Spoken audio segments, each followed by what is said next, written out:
अब कुछ ज्ञान की भी बात हो जाए। अभी हमारे के लिए श्याम साहब बोलेंगे। तो चलिए, राम और श्याम साहब मंच पर विराज रहे हैं। 10 मिनट का समय लेंगे। तमाम भक्तगण संत महात्मा को ज्ञान की भी बात सुने। वक्ताओं को ला रहे हैं। हमारे साहब पधारी चुके हैं। आपसे पहले 10 मिनट का समय हम राम श्याम को दे रहे हैं। आप ये भी थोड़ा सही सतनाम। सभी कृपया शांति बनाए रखें।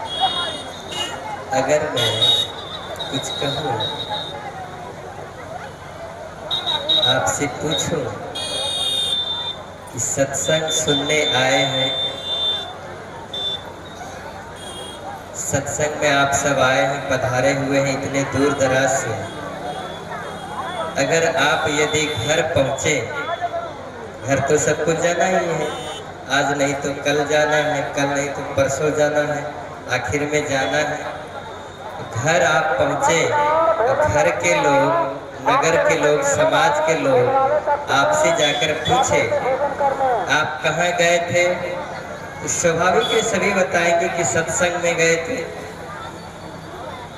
बहुत बड़ा सत्संग लगा था, अखिल भारतीय सत्संग हो रहा था, उसी में गए थे। यहाँ तक तो ठीक है। फिर पूछेंगे सत्संग में आपने क्या सुना और क्या सीखा, तब आप क्या कहेंगे?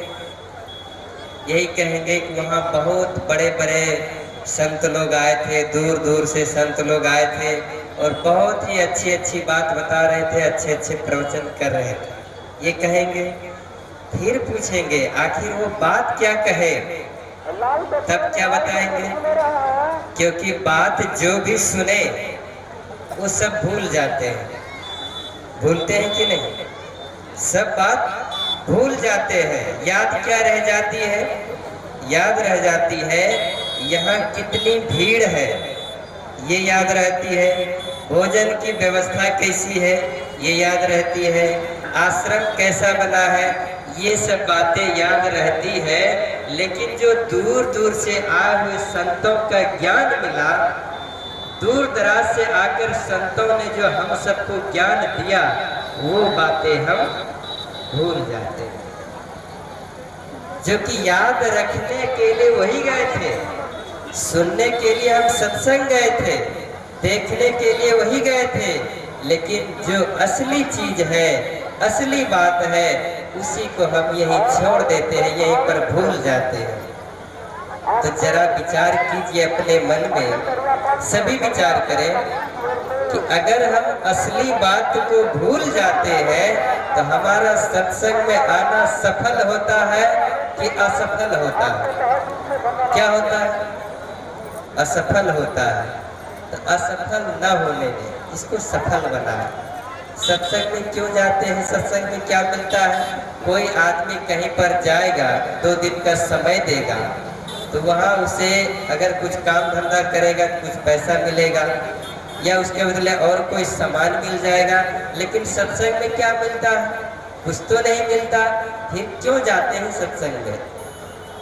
तो किसी संत ने कहा है कि सत्संग में क्या मिलता है, सुने।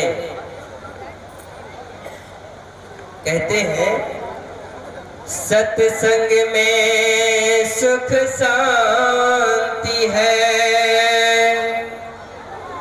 नौका है संसार की, जो चढ़ गया इस नाव पे उसने बेड़ा पार की। सत्संग में क्या मिलता है? क्या है सत्संग में? तो सत्संग में सुख शांति है और नौका है संसार की। ये संसार जो भवसागर है, माया का जो जाल है, उसी को संसार भवसागर कहते हैं। मृदुवानी सुंदर बरताओ सभी सुखों की खान है, प्रेम की गंगा बहे जहाँ पर वह घर स्वर्ग समान है। प्रेम की गंगा बहे जहाँ पर वह घर स्वर्ग समान है। जिस घर में प्रेम रूपी गंगा बहती है वही घर स्वर्ग के समान है। बाकी मरने के बाद स्वर्ग मिलेगा कि नहीं मिलेगा किसी ने देखा नहीं है। अगर अपने घर में अपने अपनों से, अपने परिजनों से, समाज से हमें प्रेम है तो हमारा घर परिवार समाज सब स्वर्ग के समान है, नहीं तो नरक में जीवन जीते ही है। मैं कह रहा था इस शरीर का सदुपयोग करें। हमें जो शरीर मिला है इसका दुरुपयोग न करके सदुपयोग करें।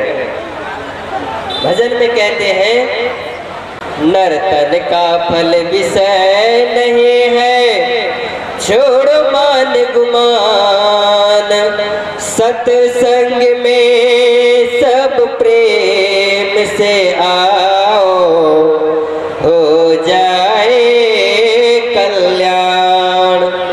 सत्संग में सब प्रेम से आओ, हो जाए कल्याण। रामायण में श्री राम ने सबरी को बतलाया। रामायण में श्री राम ने सबरी को बतलाया। क्या बतलाया? रामायण में श्री राम ने सबरी को बतलाया। प्रथम भक्ति संतन कर संगा यही मार्ग दर्शाया, यही मार्ग दर्शाया, यही मार्ग दर्शाया है। सिर्फ माया मोह विषय वासनाओं में ही अगर हमारा जीवन बीत जाता है, हमारा समय बीत जाता है तो फिर पता नहीं है मौका मिलेगा कि नहीं मिलेगा, मनुष्य का शरीर मिलेगा कि नहीं मिलेगा। इसलिए अभी मिला हुआ है, अच्छा अवसर है। जो बीत गया उसको जाने दीजिए। क्यों? जो बीत गया वो मुर्दा है और जो आने वाला है वो सपना है। जिसमें हम बंधन काटे वो वर्तमान समय अपना है। अलादीन मन 10 और तीरथ करने 3 लोग गए। कौन कौन? चित्त, चंचल मन और चोर। ये तीनों हमारे अंदर है, सबके अंदर है। चंचल मन भी है, चित्त भी है और चोरी करने वाला चोर भी है, मन में ही है। तीनों साथ में कहाँ गए? तीरथ करने। ये सत्संग में जो है तीरथ करने ही तो आए हैं। घर में अगर कोई पूछेंगे कहाँ गए थे तो कहेंगे तीरथ करने गए थे। तीरथ करने गए लेकिन क्या किए? वहाँ पाप तो नहीं कटा और पाप अपने मन में लाद कर आ गए। कहीं कुछ कमी देख लिए, संतों में कमी देख लिए या किसी अव्यवस्था को देख लिए तो जाकर हम अपने मन में भर के सबको सुनाने लगे, वहाँ तो ये नहीं था, ऐसे था, वैसे था, पता नहीं कैसे था। तो हमारा क्या होता है? आए थे हम धर्म करने लेकिन पाप करके अपने घर चले गए। इसलिए ये नहीं करना है। इससे पार कैसे होंगे? तो वही सत्संग रूपी नाव पर चढ़कर इसमें पार होते हैं। इस संसार रूपी भवसागर को सत्संग रूपी नाव पर चढ़कर ही पार किया जा सकता है। और सत्संग में हम जाएंगे ही नहीं, संत गुरुजनों से मिलेंगे ही नहीं तो नाव पर चढ़ेंगे कैसे? चढ़ेंगे नहीं तो संसार भवसागर से पार होंगे कैसे? इसलिए सत्संग में आना जरूरी है।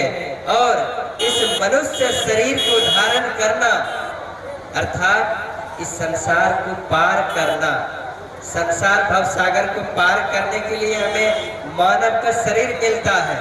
लेकिन कुछ लोग ऐसे भी होते हैं जो सत्संग में आकर, सत्संग पंडाल में बैठकर यहाँ भी गलत काम करते हैं। हमारे आश्रम में एक संत है, वो कहा करते हैं कभी कभी, अगर आदमी आश्रम में आके, मंदिर में आके, सत्संग में आकर भी नहीं सुधरेगा, यहाँ भी गलत काम ही करेगा तो फिर सुधरेगा कहाँ पर? कहीं दूसरा जगह है सुधरने का? अब सत्संग में भी कई लोग बैठे रहते हैं, बैठे बैठे खैनी लटाते हैं, खाते हैं, वो कहाँ जाकर सुधरेगा? उसके लिए कहीं सुधरने का स्थान है? यहाँ आकर भी बीड़ी पीने का जगह ढूंढते रहता है, कहाँ जाकर पिए।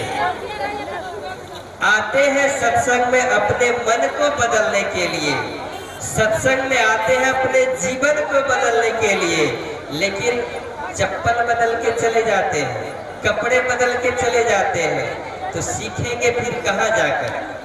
कहाँ जाकर सीखने को मिलेगा? अगर यहाँ भी हम गलत काम करके गए तो सत्य कहते हैं, तीरथ गए 3 जना, चित चंचल मन चोर, एको पाप न खातिया। ला दिन मन 10 और तीरथ करने 3 लोग गए, कौन कौन? चित, चंचल मन और चोर। तो तीनों हमारे अंदर है, सबके अंदर है, चंचल मन भी है, चित्त भी है और चोरी करने वाला चोर भी है, मन में ही है। तीनों साथ में कहाँ गए? तीरथ करने। ये सत्संग में जो है तीरथ करने ही तो आए हैं। घर में अगर कोई पूछेंगे कहाँ गए थे तो कहेंगे तीरथ करने गए थे। तीरथ करने गए, लेकिन क्या किए वहाँ? पाप तो नहीं कटा और पाप अपने मन में लाद कर आ गए। कहीं कुछ कमी देख लिए, संतों में कमी देख लिए या किसी अव्यवस्था को देख लिए, तो जाकर हम अपने मन में भर के सबको सुनाने लगे, वहाँ तो ये नहीं था, ऐसे था, वैसे था, पता नहीं कैसे था। तो हमारा क्या होता है? आए थे हम धर्म करने, लेकिन पाप करके अपने घर चले गए। इसलिए ये नहीं करना है। सिर्फ माया मोह विषय वासनाओं में ही अगर हमारा जीवन बीत जाता है, हमारा समय बीत जाता है, तो फिर पता नहीं है मौका मिलेगा कि नहीं मिलेगा, मनुष्य का शरीर मिलेगा कि नहीं मिलेगा। इसलिए अभी मिला हुआ है, अच्छा अवसर है। जो बीत गया उसको जाने दीजिए। क्यों? जो बीत गया वो मुर्दा है और जो आने वाला है वो सपना है, जिसमें हम बंधन काटे वो वर्तमान समय अपना है। इसलिए जो बीता सो बीतने दीजिए, अभी से शुरू करें। जब जागो तभी सवेरा कहते हैं ना, इसलिए अभी से हमको शुरू करना है। सदगुरु की भक्ति करनी है, सबसे प्रेम करना है। हम एक दूसरे से प्रेम करें। दूसरों से झगड़ा करते हैं, लड़ाई करते हैं, एक न एक दिन सबको यह संसार छोड़कर जाना होगा। जब जाना निश्चित है, तय है, तो फिर जब जीते हैं तो प्रेम से क्यों नहीं जिए, साथ मिलकर क्यों नहीं जिए? झगड़ा लड़ाई करने से क्या मिलता है? मन में और कष्ट होता है, दुख होता है। इसलिए प्रेम पूर्वक जिए। कहते मृदुवानी सुंदर बरताओ सभी सुखों की खान है। प्रेम की गंगा बहे जहाँ पर वह घर स्वर्ग समान है। प्रेम की गंगा बहे जहाँ पर वह घर स्वर्ग समान है। जिस घर में प्रेम रूपी गंगा बहती है वही घर स्वर्ग के समान है। बाकी मरने के बाद स्वर्ग मिलेगा कि नहीं मिलेगा किसी ने देखा नहीं है। अगर अपने घर में अपने अपनों से, अपने परिजनों से, समाज से हमें प्रेम है तो हमारा घर परिवार समाज सब स्वर्ग के समान है। नहीं तो नरक में जीवन जीते ही है। मैं कह रहा था इस शरीर का सदुपयोग करें। हमें जो शरीर मिला है इसका दुरुपयोग न करके सदुपयोग करें। भजन में कहते हैं नर्तन का फल विषय नहीं है, छोड़ो मान गुमान। नर्तन का फल विषय नहीं है, छोड़ो मान गुमान। सत्संग में सब प्रेम से आओ, हो जाए सत्संग में सब प्रेम से आओ, हो जाए कल्याण। रामायण में श्री राम ने सबरी को बतलाया, रामायण में श्री राम ने सबरी को बतलाया। क्या बतलाया? रामायण में श्री राम ने सबरी को बतलाया, प्रथम भक्ति संतन कर संगा यही मार्ग दर्शाया, यही मार्ग दर्शाया, यही मार्ग दर्शाया। क्या है यह? सत्संग से जाने के बाद आपका जीवन बदलना चाहिए, आपके घर का माहौल बदलना चाहिए, तभी आपका सत्संग में आना सार्थक होगा। संत गुरुजनों का दर्शन करना, सत्संग में बैठकर सत्संग को सुनना, लाभ लेना सार्थक होगा। अगर पिछले तरह से जीवन आपने जिया, अगर उसमें दुख हुआ तो फिर सत्संग में आना असफल हो जाएगा। इसलिए सत्संग में आना सब अपने जीवन को सफल करें। साहेब सतनाम।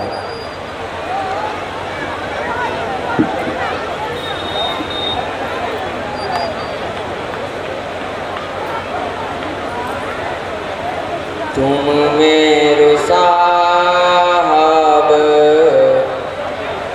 मैं तेरू दास, चरण कमल तेरो पास। तुम मेरो साहब, मैं तेरो दास, चरण कमल तेरो पास। जीवन जगे में देखे उदास, पल पल सुमीरो नाम सुवास, पल पल सुमीरो नाम सुवास। जल में कुमोदनी,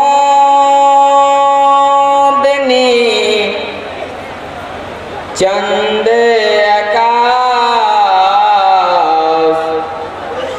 छाए रहा छवि धूप विलास, छाए रहा छवि धूप विलास।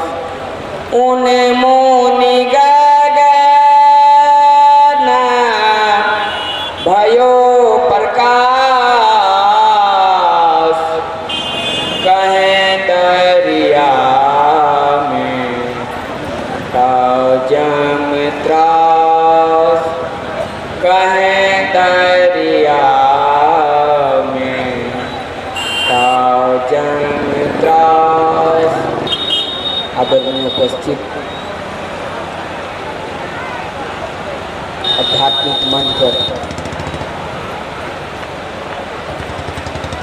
गुरुदेव जी, इस आध्यात्मिक मंच पर बैठे सज्जनों तथा देवियों, बड़ी हर्ष का विषय मेरे गुरुजी के द्वारा अखिल भारतीय दरियापन संत सम्मेलन जो पूरा भारतवर्ष से कोने कोने से संत भक्त उपस्थित हुए हैं। गुरुजी का संकल्प आज साकार होने जा रहा है। बहुत काफ़ी दिन पहले मैं सुना था कि गुरुजी भंडारा किए थे 2002 में, लेकिन उसमें तो मैं इस दरिया पंथ में जुड़े भी नहीं थे। लेकिन आज गुरुजी का जो ये देख रहा हूँ व्यवस्था, आप लोग सब उपस्थित हुए हैं। वास्तव में गुरु जी का दिल दरियाव है, अगम अपार बेअंत है, जो कि सबको समाहित करते हैं। बड़ी एड़ी से चोटी एक करके बहुत संघर्ष करके आज इस स्टेज तक पहुँचे हैं। निवेदन मैं करूँगा कि आप लोग भी बहुत मेहनत करके यहाँ पर आए और बड़ी ही शांतिपूर्वक सत्संग को श्रवण किए। कुछ भक्तजन कुछ समय से गद्दा नहीं मिल पाए और ठंडी भी लगी होगी, लेकिन सब कुछ सहते हुए आप लोग उपस्थित हुए हैं और इसका लाभ सत्संग से ले रहे हैं। तो मुझे इस बात की खेद है, लेकिन गुरु जी का प्रयास रहा कि सबके पास उपलब्ध हो सके। कदाचित नहीं भी हुआ होगा तो उसके लिए मैं क्षमा प्रार्थी हूँ गुरु जी की तरफ से।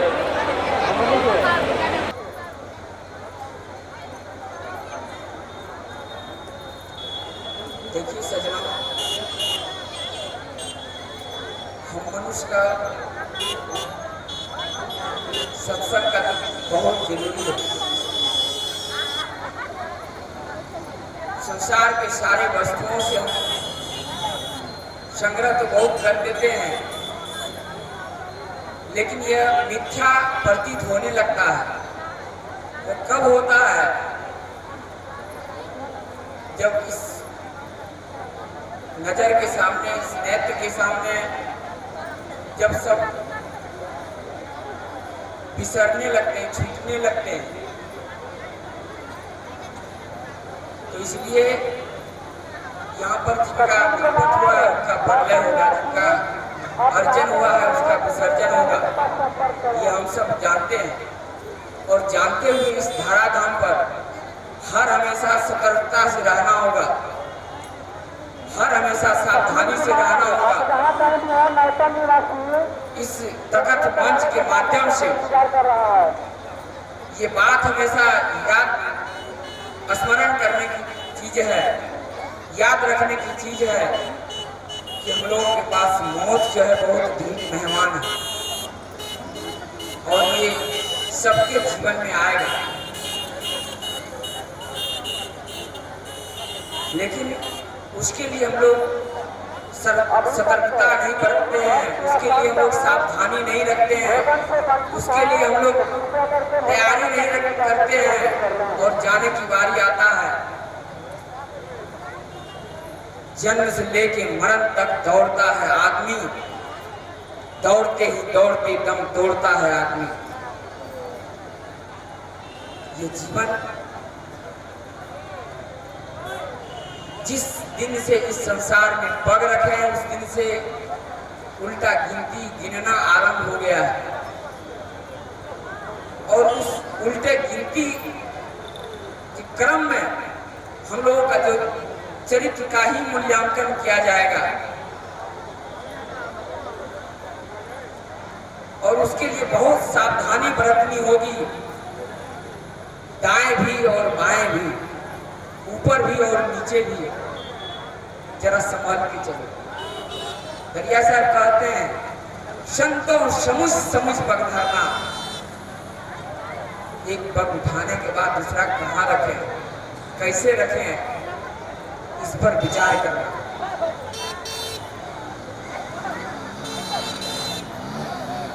प्रत्येक क्षण जीवन नश्वरता की ओर हम लोग बढ़ते जा रहे हैं और हम लोग वही पुराना किस्सा, वही पुराना कहानी, वही घिसी पिटी पुराने बातों को रखते हैं। इस जीवन के साथ किसी ने अगर कुछ गलत कह दिया, आज तक उसको संजो करके रखे हैं, उसको बहुत संभाल करके रखे हैं।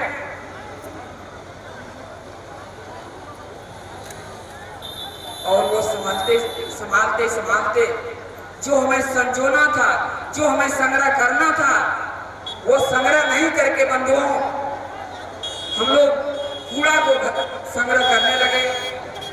और संग्रह करते करते जब मृत्यु की कगार पर हम लोग पहुंचते हैं तो लगता है कि इस जीवन रूपी जुआ को हम हार करके जा रहे हैं। लेकिन हारना नहीं है सजनों, इससे जीत करके जाना है। इस जीवन की मझधार अभी बाकी है, रात अभी बाकी है, बात अभी बाकी है। अरे मन तू तो संभल पार अभी बाकी है। सब कुछ अभी बाकी है, क्योंकि हम लोग मंजिल की कब बात करेंगे? जो व्यक्ति पहुंचता है वो मंजिल की बात करेगा। हम लोग तो अभी राही हैं, चलने के लिए तैयार हुए हैं। और एक राही अगर मंजिल की बात करे तो क्या करेंगे?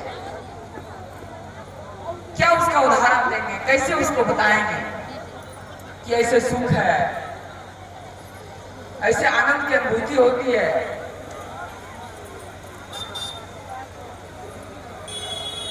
सज्जनों, हम लोगों को उपकार और परमार्थ से बहुत हटते जा रहे हैं। मानवतावादों से फिसलते जा रहे हैं। और आज मनुष्य शरीर सत औसत परखने का शक्ति मिला है, अच्छा खराब विचारने का शक्ति मिला है। शायद ऐसा व्यवस्था, ऐसा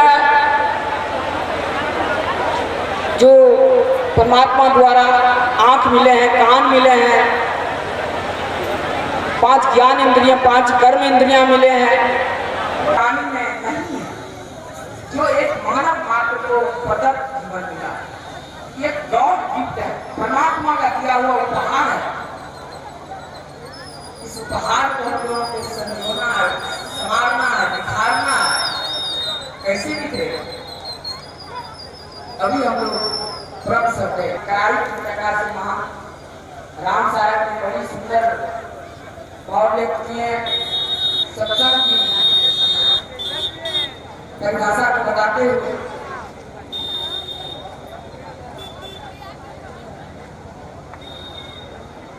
संतों कहते हैं कि परमार्थ सुनो चितलाई दिन अंदर परमार्थ करने की बात हम लोग करते नहीं हैं। हम लोग सिर्फ अपना अपना व्यवस्था करते हैं, अपना अपना व्यवस्था के पशु कर लेते हैं, पेट भर लेते हैं और टेंशन फ्री होके सो जाते हैं, बिंदास की जिंदगी जीते हैं।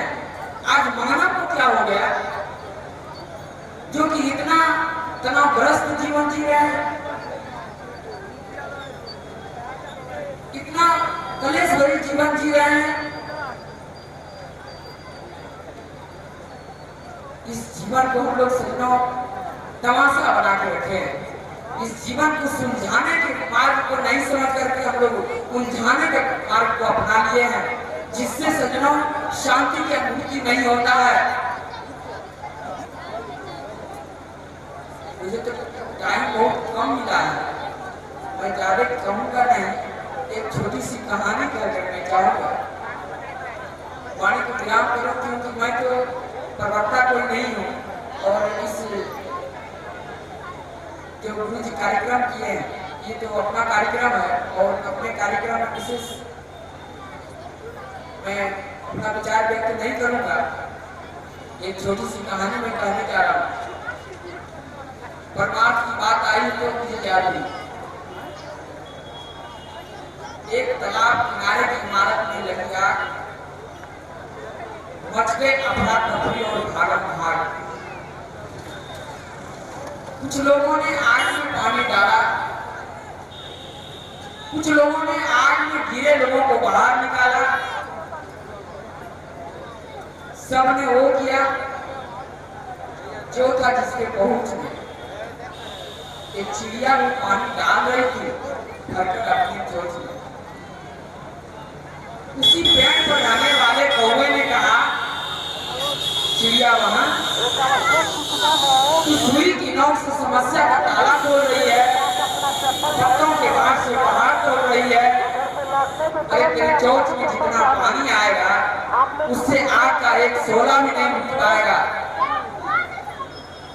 तब चिड़िया ने दिया जवाब एकदम लाजवाब, कौवा भाई मैं तेरी बात मानती हूँ, इस चोंच के भरी पानी की क्षमता भी पहचानती हूँ, लेकिन जिस दिन इस घटना का इतिहास लिखा जाएगा आग लड़ाने वालों में नहीं, आग बुझाने वालों में लिखा जाएगा।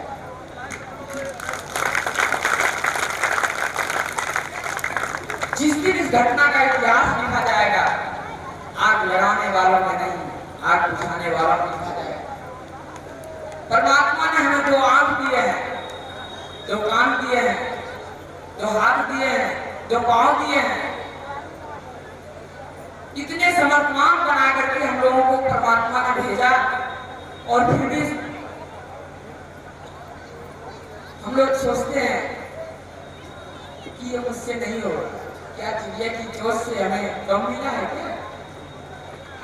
कि चिड़िया की चोंच से हमें ज्यादा मिली है? आइए क्या टूटी-फूटी शब्दों से मैं आप लोगों के बीच रखा था, एक भजन सुन लीजिए। शायद बोले हैं, उम्र का पंछी उड़ता जाता, उम्र का पंछी उड़ता जाता, क्यों प्राणी प्रभु नाम न गाता रे। उम्र का पंछी उड़ता जाता, क्यों प्राणी प्रभु नाम न गाता रे। किसे पता है कल क्या होगा, पता नहीं किस पल क्या होगा, बीता कल कभी लौट न आता, क्यों प्राणी प्रभु नाम न गाता रे। क्यों प्राणी प्रभु नाम न गाता रे। कच्ची श्वासों की क्या आशा, कर जाए कब बंद तमाशा, तू मूरख मन क्यों भरे माता, क्यों प्राणी प्रभु नाम न गाता रे। आज कहे कल नाम रटूंगा, कल आए फिर कल जप लूंगा, बीता कल कभी लौट न आता, क्यों प्राणी प्रभु नाम न गाता रे। क्यों प्राणी प्रभु नाम न गाता रे।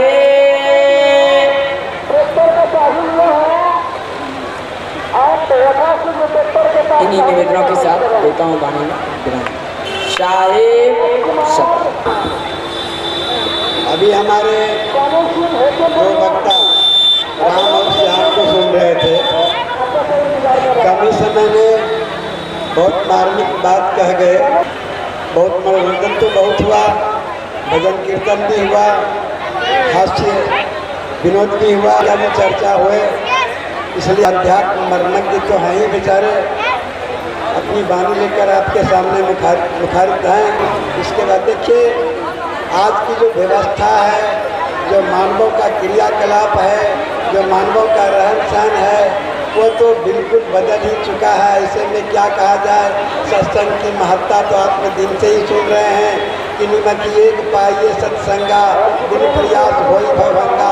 सत्संग तो बड़ा अमूल्य चीज़ है, इसका तो वर्णन नहीं किया जा सकता, इसकी व्याख्या नहीं हो सकती। आज मानवों का, आज मनुष्य का नस्ल, आदमी का नस्ल विष से इस कदर से भर गया है कि विष धर्म का वंश सारा डर गया है।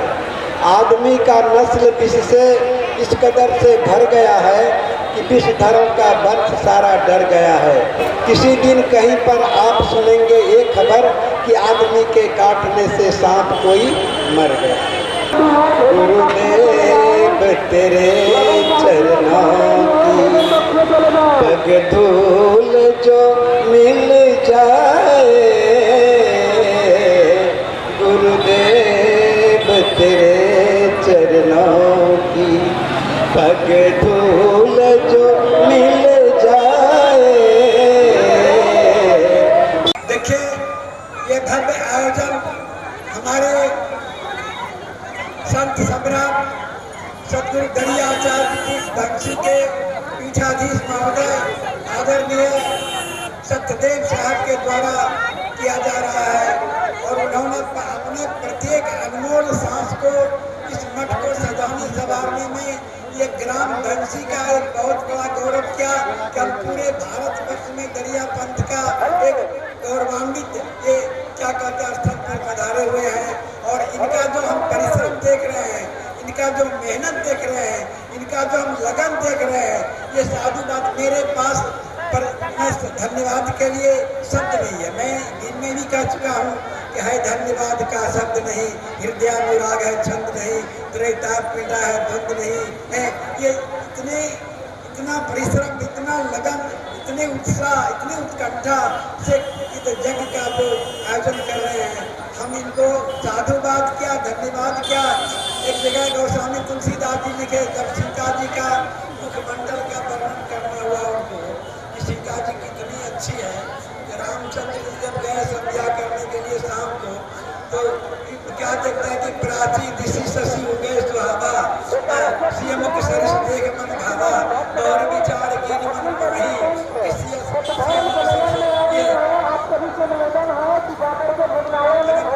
रामचंद्र जी विचार करते हैं कि सीता जी का मुखमंडल इतना साफ सुथरा क्लीन है, चंद्रमा में तो धब्बे दाग है। तो वहाँ गोस्वामी जी लिखे हैं कि सब उपमा कभी रहे तुठारी, अति में पढ़ते हो विजय कुमारी। तो जितने सारे उपमा है, जितने सारे धन्यवाद के शब्द है, वह कवियों के द्वारा प्रयोग कर लिया गया है। अब कोई शब्द बचा नहीं है जो हम आदरणीय सत्यदेव साहब के लिए प्रयोग करें। हम केवल साधुवाद ही याद करते हैं। इन्हीं शब्दों के साथ साहब सतनाम हमारे आगामी वक्ता वृंद अच्छे